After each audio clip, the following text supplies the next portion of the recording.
বন্ধুরা দেখতেই পাচ্ছ আজকে আমি পাস্তা করছি। পাস্তাটা আমি ভালো করে সেদ্ধ করে নিয়েছি, তেল দিয়ে আর একটুখানি অল্প নুন দিয়ে সেদ্ধ করে নিয়েছি। এখানে আলু পেঁয়াজ কেটে নিয়েছি, দেখতেই পাচ্ছ। আর মা গেছে ঘুরতে, তাই জন্য আমাকে রান্নাঘরে ঢুকতে হয়েছে, নাহলে তো আমি রান্না করি না, মাই রান্না করে। এই যে মা নেই বলে আজকে করব। আর এখানে চিকেন এনে রেখেছি, চিকেন করব, চিকেন আর ভাত করব, আর কিচ্ছু করব না। এখন সকালবেলা টিফিনটা পাস্তাটা করে নিই, আর রাত্রিবেলা একটু করব চিলি চিকেন করব। মেয়েটার ইচ্ছা হচ্ছে, মেয়েটা কাল থেকে পরীক্ষা, তাই জন্য কালকে পরীক্ষা বলে আজকে একটু রাত্রিবেলা ওকে চিলি চিকেন খাওয়াবো। ভিডিওটা ভালো লাগলে লাইক কমেন্ট করো। সকাল সকাল সবার চাটা খাওয়া হয়ে গেছে আমার, রান্নাটা করি দেখো।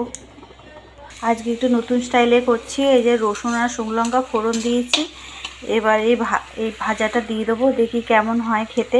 এবার একটু নতুনত্ব করে করছি।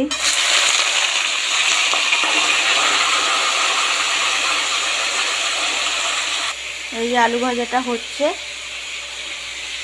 আলু আর পেঁয়াজ একসাথে কেটে রেখেছি, একসাথে ভাজা হয়ে যাবে।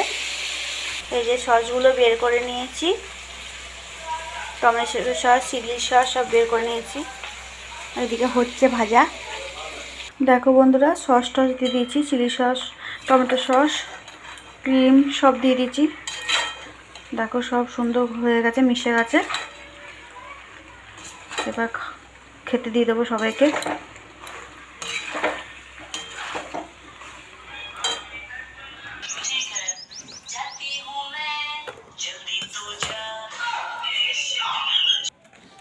কেমন হয়েছে?